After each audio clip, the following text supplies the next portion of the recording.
Alright,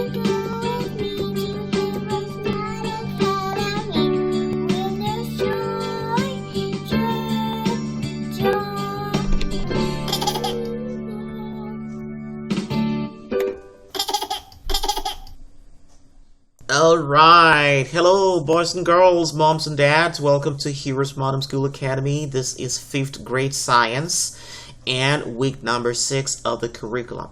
So today we're going to be talking about the heating and cooling effect of heating and cooling, the effect of that on water. Alright. So what does that mean? So at the end of this week, the pupil or the student should be able to determine the effect of heat and cooling on water. Understand the differences between melting point and boiling point. So what happens when water is heated? Now when liquid water is heated, its temperature rises. And if the temperature becomes 100 degrees Celsius, which is going to be equivalent to 212 degrees Fahrenheit, it's going to change to the gaseous state of water, and it becomes steam or water vapor. At this temperature, water is at its boiling point.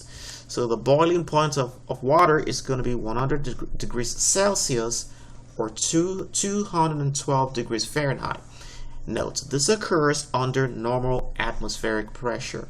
So there is a way that you can boil water at 30 degrees Celsius, for example. You're just going to increase the atmospheric pressure. But at this stage, you don't have to worry about all of that. At the normal atmospheric pressure, water is going to boil at 100 degrees Celsius and 212 degrees Fahrenheit.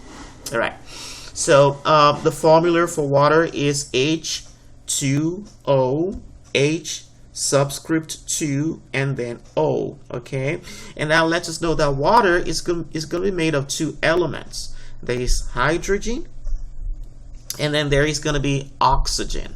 So there are going to be two atoms of hydrogen joining together with one atom of oxygen to form water. So that's a simple chemical formula that you can remember, H2O. Do you promise to remember that for me? H2O will be water. Alright, so what happens if water is cooled? When liquid water is cooled, its temperature decreases.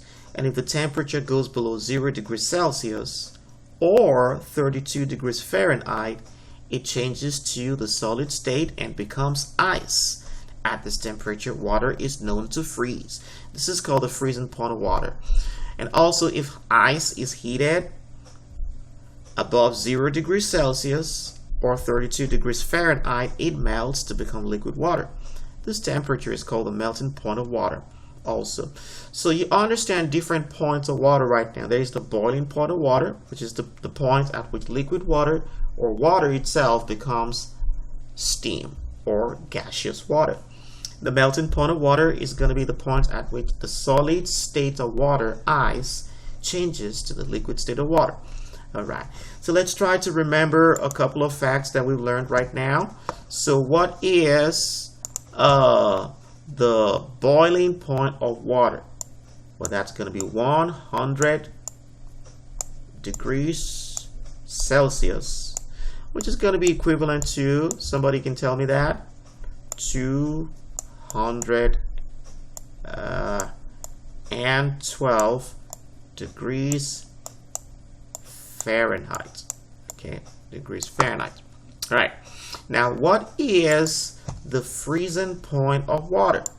Well, that's going to be 0 degrees Celsius, and which is going to be equivalent to 32 degrees Fahrenheit. Okay, so this is going to be, what do you call this right now? This is the freezing point. Okay, freezing point. Okay, anything that goes below here, let's call it freezing. Okay, anything that goes above 0 degrees is called melting. All right, so like ice is going to be heated above 0 degrees Celsius to become water. And now this one is going to be boiling point of water. So this is my boiling point over here. It's going to be boiling. All right. When you want to boil water, that water is going to become steam when it goes above 100 degrees Celsius. All right. Can you remember those little facts for me just like that? I trust you can. All right. So please go ahead and turn to page number 18 of your study notes. You are going to see these facts over there. And don't forget the formula of water is H2O. That's going to be easy to remember for you by the grace of God. All right, that's what we got today. Boys and girls, thank you for joining me today. Remember, God cares about you, and so do we. Bye-bye. I'll be your hero's buddy, and as you study with heroes born, I will be your friend.